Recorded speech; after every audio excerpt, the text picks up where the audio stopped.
ئاشتی سەرڕای بەدەستهێنانی بڕوانامەی خوێندون و دانەمەزراندنی، بەڵام ئەمە نەبووەتە هۆکارێک بۆ ئەوەی خاوەنی دارایی سەربەخۆی خۆی نەبێت و لە ئێستادا خۆی فێری کاری دوورۆمانی کردووە. بڕیاریشی داوە دوکانێکی دیکە هاوشێوەی ئەم دوکانە بۆ خۆی بکاتەوە. من لە ئێرە وەکو فێرخوازێک فێری کاری دوورۆمانی بووم، ئەلحەمدوللا بەسەر ئەو شتانەی کە پێشتر نەم دەتوانی زاڵم، ئێستا بە شێوازێکی جوانتر زاڵ بووم بەسەریا، ئەتوان یعنی بە شێوەیەکی سەربەخۆ دوکانێک بکەمەوە بۆ خۆم و داهاتێکی سەربەخۆم بێت. ئەمەش یەکەم بە پشتیوانی خوای گەورە، دووهەم بە یارمەتی و لێهاتووی شەهلاخان. من دووبارە هەر سوپاسێکم. ئەوەی جێگەی بایەخ و سەرنجی هاوڵاتیان یەم سنوورەیە، هەوڵدان و لێبڕاوی ئەم خانمانەیە کە سەرڕای ئەرکی ماڵ و منداڵ، بەڵام ئەمان ماندوو نەبوون و ئەرکی وەچن خستنی بژێوی ژیانیان خستۆتە سەر شانی خۆیان.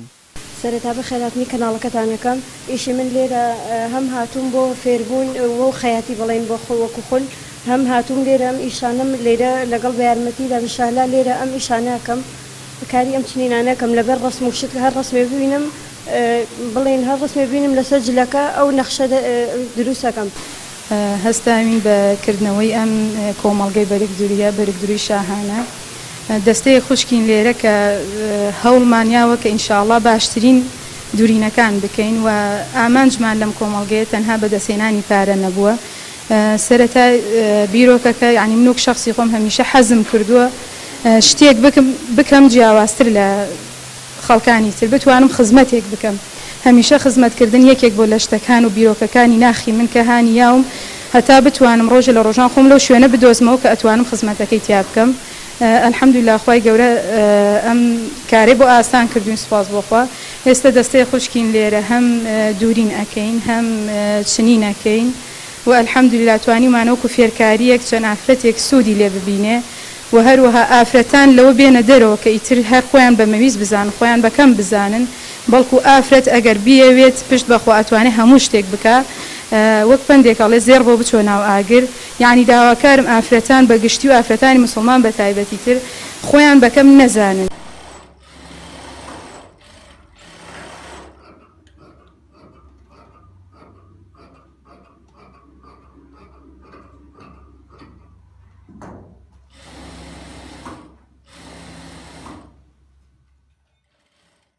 ئافرەتانی قەزای شارە زۆر دەیانەوێت وەکو پیاوان تواننا و بەهرەکانی خۆیان لە چوارچێوەی ماڵەکاندا قەتیس نەکەن و بتوانن لە ڕێگەی ئەو بەهرە و توانایانی کە هەیەە سەرچاوەیەکی دیکەی داهات و بژێوی بۆ خۆیان دەستەبەر بکەن، لەبەر ئەوەی ئەو پەندە کوردیە بەسەر خۆیان تەطبیق بکەن کە دەڵێت دەستی ماندوو بخەرە سەر سکی تێر. وشیار محەممەد تایبەت بە پەیامی ڕۆژ، قەزای شارە زۆر.